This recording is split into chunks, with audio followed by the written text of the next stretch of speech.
मुंबई महापालिकेच्या निवडणुका काँग्रेस स्वबळावरती लढवणार, मग याचा थेट फायदा कुणाला होणार? येणाऱ्या काळामध्ये हे इलेक्शन जे आहे ते आपण स्वबळावर लढलं पाहिजे। महाविकास आघाडीत कशामुळे झाली असावी बिघाडी?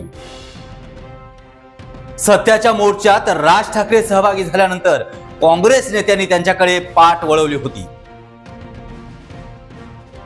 मनसे शिवसेनेसोबत येत आहे म्हणून तर काँग्रेस स्वबळावरती लढत नाही ना?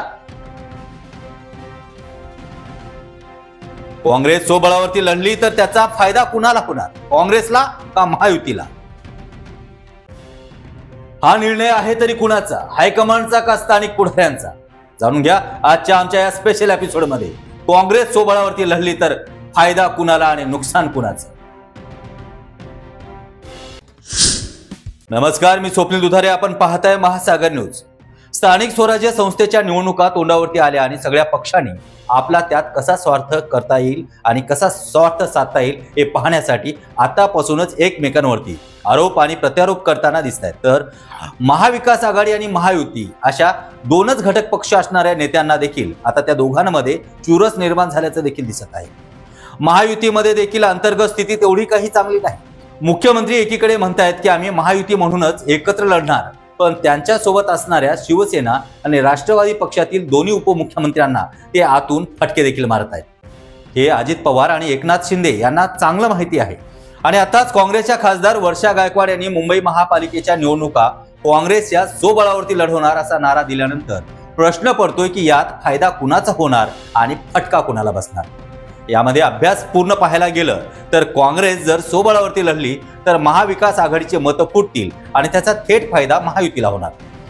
बरे, यामध्ये एकनाथ शिंदे यांना देखील असं वाटतंय की आतापर्यंत मुंबई महापालिकेवरती सर्वाधिक काळ शिवसेनेची सत्ता आहे, त्यामुळे ही निवडणूक आपण स्वबळावरती लढावी, पण त्यांना ते स्पष्ट बोलता येत नाही। कारण इकडे देवेंद्र फडणवीस यांनी स्पष्टपणे सांगितलं आहे की आम्ही निवडणूक महायुती म्हणूनच लढणार। देवेंद्र फडणवीस यांचा हा चाणाक्ष खेळ या ठिकाणी उपयोगी ठरणार आहे, कारण इथं पाहिलं तर शिवसेनेमध्ये दोन गट असल्यामुळे त्यांच्या मताचं विभाजन होणार आणि त्यांचा थेट फायदा भाजपाला होणार।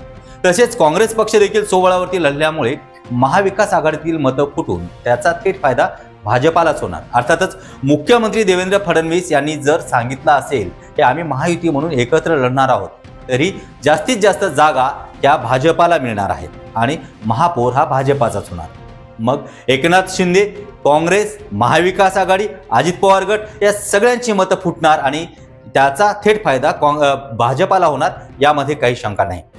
सगळ्यात महत्त्वाचा मुद्दा म्हणजे आतापर्यंत महाविकास आघाडी आम्ही एकत्र लढू असा नारा देत होती, परंतु काही दिवसापूर्वी राज ठाकरे आणि उद्धव ठाकरे हे एकत्र येण्याचे स्पष्टपणे बोलल्यानंतर महाविकास आघाडीत बिघाडी झाल्याचं चित्र या ठिकाणी निर्माण झालं आहे। कारण राज ठाकरे हे महाविकास आघाडीत यायला नको असं फक्त काँग्रेसलाच वाटत होतं, त्यामुळे काँग्रेसने आता एकटा चलोचा मार्ग धरला आहे।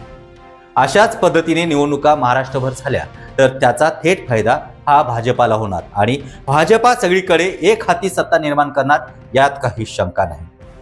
अशाच पद्धतीचे राजकीय विश्लेषणात्मक व्हिडिओ आणि बातम्या पाहण्यासाठी आजच महासागर न्यूजला सबस्क्राईब करा। धन्यवाद।